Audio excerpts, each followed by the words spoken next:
You doing the chicken dance? We're winging it. What's up, everybody? Welcome back to the Formula America podcast. We're your hosts, Kurt and Dylan. And today we wanted to hop on. We've got a little bit of news in the off season. We had Aston Martin, old Mike Crack over there, is taking a step back, is no longer being the principal. And I'm happy we don't have to say his name anymore. I'm such a child. I can't keep it straight. It makes me laugh every time. I'm also really excited that I hope we have less comments for him about how amazing Lance Stroll is. I don't know what Lawrence was paying him per compliment, but it was ridiculous. It was. And I'm wondering if it's in the new guy's contract that for every certain amount of words, there's a certain percentage that have to be positive about Lance Stroll.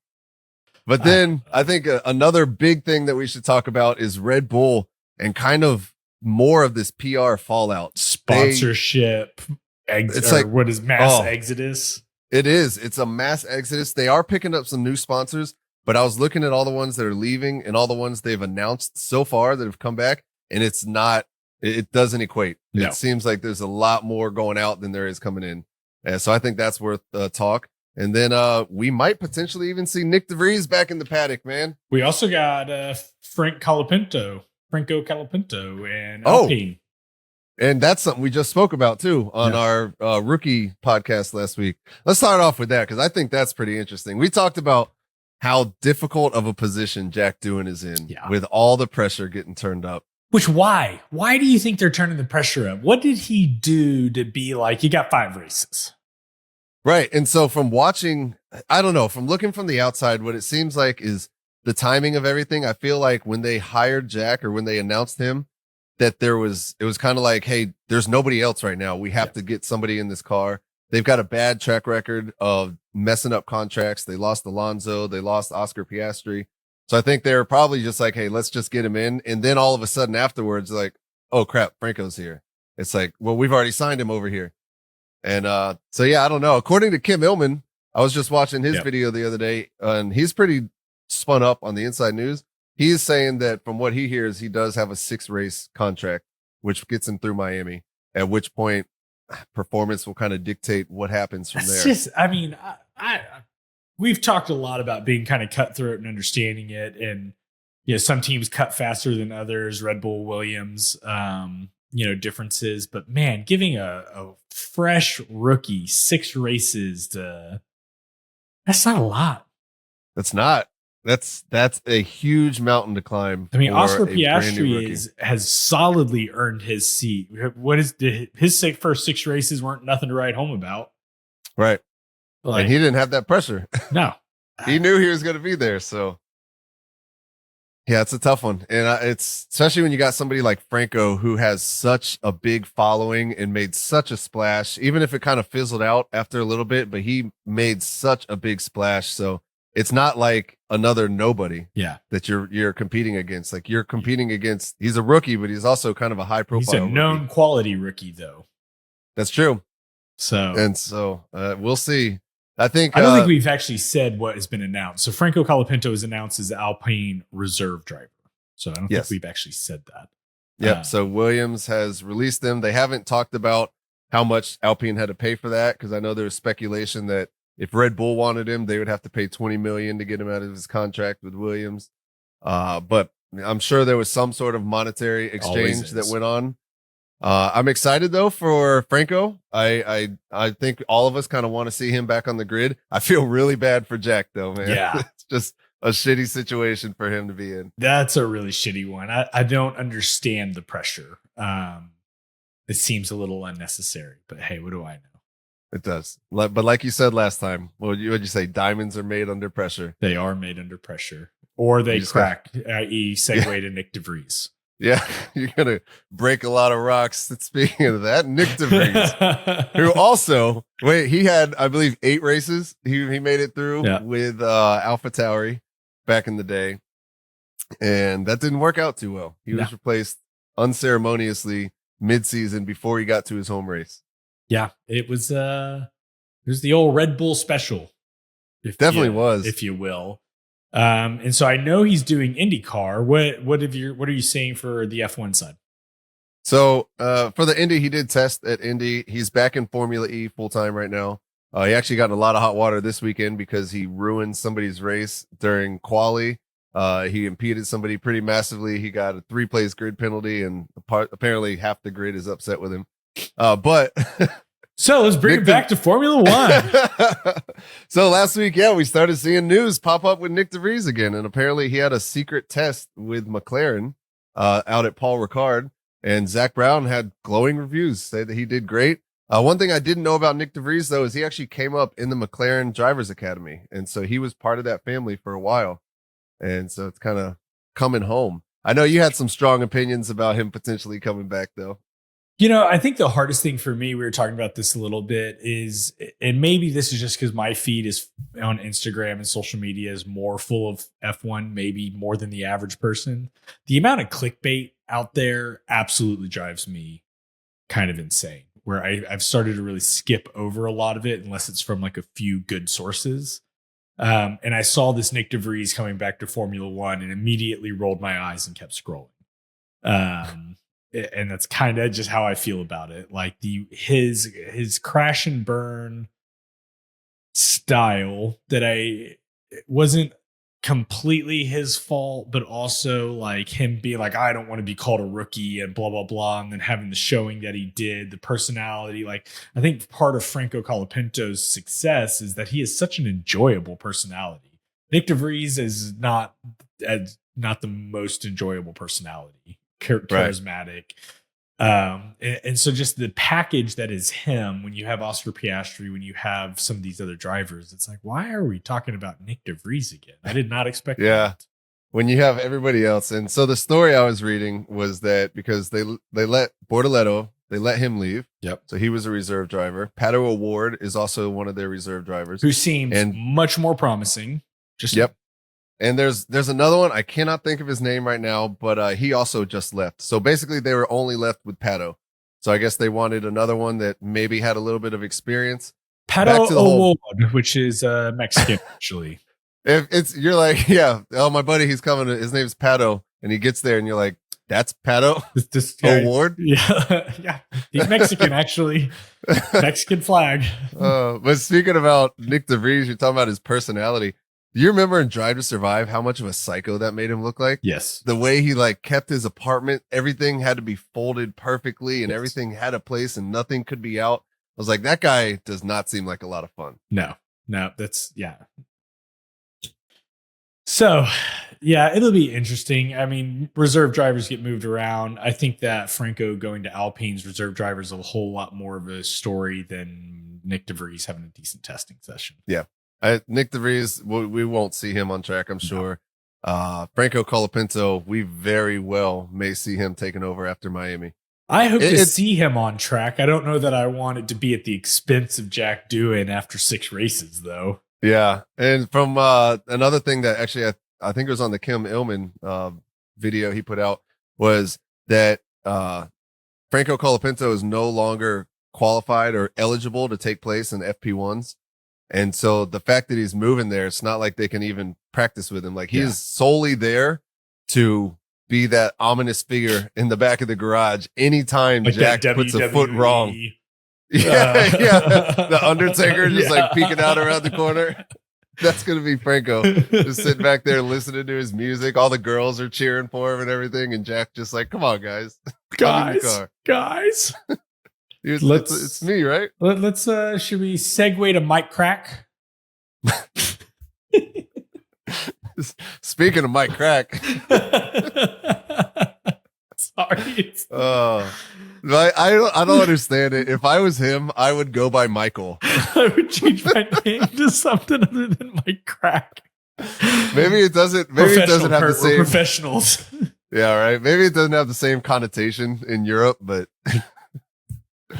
anyway. So he's getting moved over to chief trackside engineer or chief trackside officer, which is his job is on race weekends to make sure the car is set up for maximum performance. So it sounds like he's the guy that's head of setup during races. And we have Andy Cowell, who's moving in. He is, I'm not super familiar with him, but he was the Aston Martin Group CEO. So he's got a little bit of pedigree. Yeah. And he's been inside the Aston Martin group already. He already works with Lawrence Stroll very closely. So it should be a very easy segue for him. I'm very curious. There's not much been released as to the why he's being brought in, but his background, he spent over a decade with Mercedes AMG producing their V6 hybrid, which I don't know. For those of y'all that haven't been around for the past decade and a half, the Mercedes one was pretty good. Yeah, it was. Quite, it's interesting. Quite good. It seems like a lot of team principals now are starting to kind of make that shift to former like technical guys. Mm-hmm. James Vowles, Ayo Komatsu, this guy. It just seems like it's kind of going that way now, which is, kind of interesting. Normally you wouldn't think of them as being like the best leaders, but I don't know. It's working over. I wonder, like, as you say it, what came to mind is I feel like there's a couple of different styles of, like, you have your Toto Wolff, who's your team principal, your CEO, your main, all in one package. And then you also have like McLaren, where you have Zach Brown, who is, the CEO, kind of the handshaking, investor dealing. And then you have, what's his name? Stella, that actually deals with the in the weeds. And when you're structured like that, it kind of makes sense to have your team principal more technical because you're looking inward. You're not like Toto or Zach Brown or some of these other guys whose job is exterior, investor sponsors, PR. I don't even know what to say what structure Red Bull is. I was trying to go there somehow, but I say all of this to say, with having Lawrence Stroll sitting squarely in that, kind of external facing role, kind of makes sense to bring an internal technical guy in. Yeah, I definitely agree. I could see it working out pretty well. I think the way all of this has gone down with Mike Crack, the one part that was so frustrating is it seemed like he was almost like, I don't want to say aloof or blinded, but just the fact that he would always talk about how closely matched Fernando and Lance were, and how Lance isn't bad and Lance unjustly gets this spotlight thrown on him and all this. And I want to like sit down with him and be like, look, it's just us. Like, you don't really feel this way, do you? Yeah. Just because there's no way that he could actually, it's like, we're all looking at the same thing, right? And how can you feel like this? But I guess once, if his dad is the one who's writing your check, you're probably going to be like, oh, it is pretty good. He's just as good as the Fernando Alonso, the world champion. Yeah, I think that aloof might be the lack of a very apparent differences commenting is just like, all right, bud, it's okay. We get it. We know who's writing your paycheck. Yeah. And now I want to see if the new guy is going to come out kind of with the same rhetoric or how that's going to work. Cause I mean, honestly, that's the probably the most intriguing seat on the grid. Like, how long will Lance actually be there? Yeah. And as that car gets better, the pressure is going to get turned up. The investors are going to want more of a return. How long until, what happens? What does it take? Does it take Lawrence selling off his shares and getting out of there before Lance leaves? I don't know. Which I would hate to see. I love what Lawrence Stroll is doing with Aston Martin. I am here for it. His son's just... His son's here for it too. Yeah, that's the truth. I have a question for you that for our listeners, Kurt has not been prepped. He does not know I'm going to ask this. I thought about it this morning because I saw a post. Lovely. I'm going to put you on the spot, and I'm curious what your thoughts are. I saw a post this morning about Fernando Alonso and kind of like all the points he scored over the seasons, 401 race starts, 2-time world champion, his time at Ferrari, everything else. The thought that came to my mind is if Alonso had gone to Mercedes instead of Lewis, would he be a 9-time world champion? I don't think so. I think, and the only reason I say that, take long to think about that. That was like, bam, I don't think so. Well, and here's why. I think that Fernando's personality, I don't think, like, you look at his track record, he doesn't stay at one place for too long. No, he's Darth Vader. Something always happens. He winds up getting in fights with people. His personality was so strong that I don't know, especially back when Rosberg was there, because that would have been him. And if he took over Lewis's spot, And like with Toto and all that, I just feel like there would have been some personality conflict that would have clashed and he would have left and looked for greener pastures like he always did. Yeah. And so I think he was kind of his own worst enemy. All the talent in the world. Yes. I just think he just couldn't play nice enough. Yeah. I completely agree with you. I had that same thought. I was like thinking it through this morning, and I was like, Lewis's personality is so much about that. I remember we've talked about it in another podcast. Martin Brundle talking about racing against Michael Schumacher, and he said that Schumacher was not the fastest. He wasn't like Ayrton Senna. He wasn't like some of these other drivers. Who I don't remember a couple of the other ones, but he said no one built a team like Michael Schumacher did. And that's why he was so incredibly successful, is because he was able to help build Ferrari into the powerhouse that it was. And I was like, I feel like Lewis has a little bit of that in him. Like Lewis and Toto as a team, a part of Mercedes, built that dynasty. And I agree with you. I don't think Alonso would have built the dynasty like that. Yeah. It's hard to find somebody from the Mercedes organization that has anything bad to say about Lewis. Yeah. I don't think I've ever seen that. But try to find somebody that's worked with Alonso and that's got something bad to say about him. Like pretty much, I mean, take your pick. Yeah, it's a wide field. I don't know. He's just had such an incredible history. And like the way that this post had laid it out made me think about like, God, dog, man, like he has done a lot. Right. He is a hell of a driver, but I don't think he would have been Lewis Hamilton. Yeah. For sure. All right, man. Let's talk about Red Bull, because that one, once I saw Racing News 365, I think came out with a story that kind of put it into perspective for me, because they laid out all the graphics of all the sponsors. I saw the exact same one. Yeah, and they're not all Checo related. Like there are a handful of Checo related sponsors. Bybit wasn't Checo. Yep. And that was a big one. They were like title sponsor level.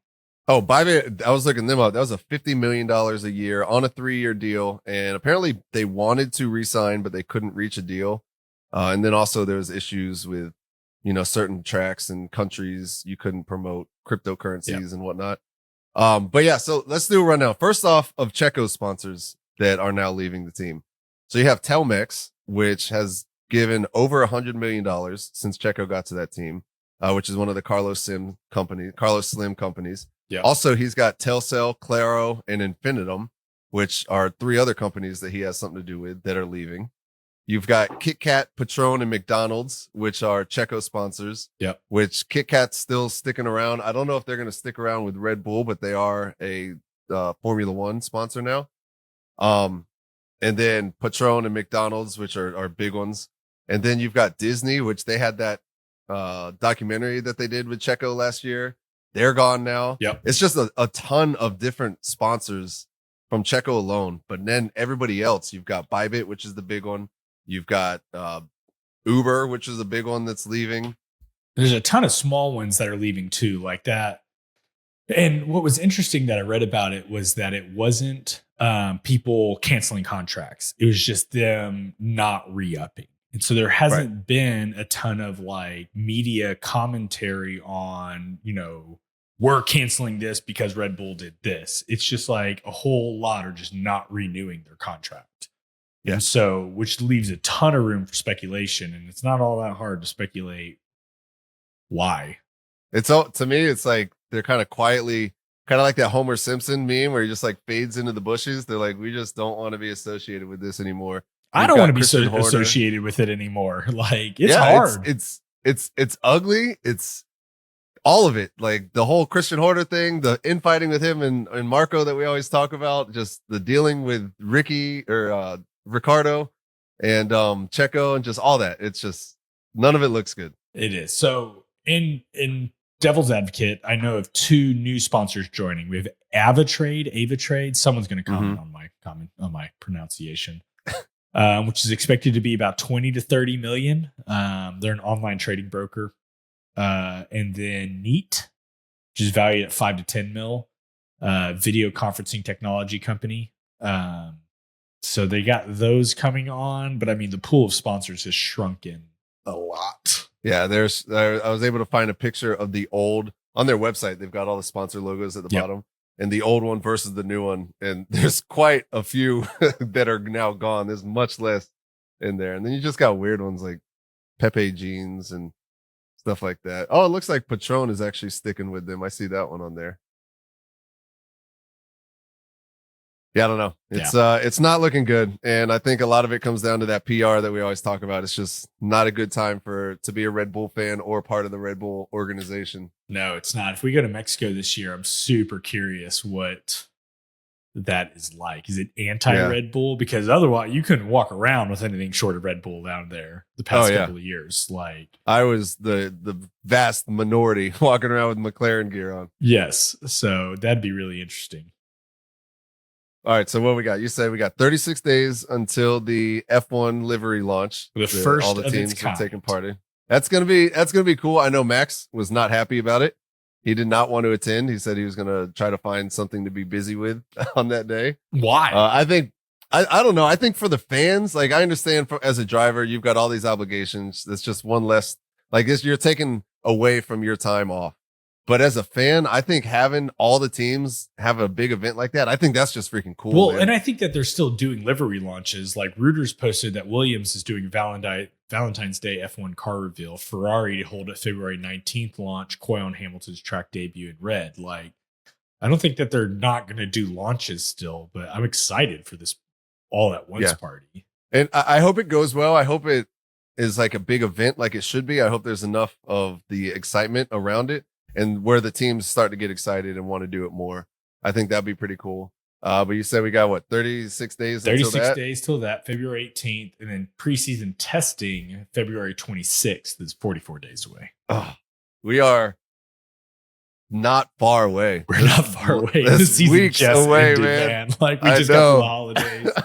Can you imagine being a driver? You're finally home for the first time all year. You're like, shit. You pay me $75 million a year to drive an F1 car. I'll deal. I'll be okay.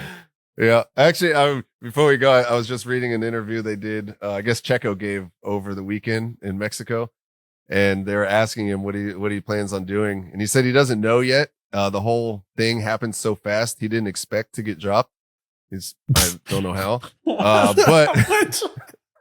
He said he did. It caught him by surprise. So now he's just going to take 6 months and he's enjoying doing all the things he couldn't do for the last 13, 14 years in the sport, like traveling with his family. But just the headline is always Checo says he was taken by surprise. Yeah. Well, maybe just like his career. Oh. Anyways, I think that's enough of the Checo bashing. He's not even in the sport anymore. I concur, but it's a little bit ridiculous to be like, I had no idea. This came out of left field. Really? Yeah, right. Really? I had a contract. Right, guy? Yeah, that contract had a lot of performance clauses, and you managed to fail all of them. The only record you set is the first driver to fail all performance clauses. That was. And I'm not hating. Anyways. We're rooting for Checo. I want Checo to work out, but there's a lot like Logan Sargent. At a certain time, the writing's just on the wall. You got to go, bud. And look, Logan Sargent's living apparently his best life now too. Every post he does is like on a boat somewhere having fun. Can't do that if you're in F1. So enjoy it. It's not true. I see Charles Leclerc on his boat in Monaco all the time. Actually, you're right. Charles Leclerc, he's probably living the dream. I feel like Charles Leclerc's got things. He's in a better headspace now. I think there's a few years where, just in a dark path. There's a real dark place. Why am I so unlucky? Why does it always happen to me? Like, I don't know. I don't know. Giant multi-million-dollar Monaco apartment just in the dark, just in his pajamas. Like, come on, man. It's just like The Accountant when he pulls in a strobe on, rolling pin on his shins. Oh, man. All right. Well, I think that's going to be it for this one. We'll be back in a few days. I'm sure there'll be some more Formula One news as the season gets closer. Some more craziness and silliness, which out of nowhere, nobody expected all this silliness this offseason. But other than that, I think that's it, Dylan. You got anything else? No, that's it. All right. Well, on that note, stay classy, America. We'll see you next time.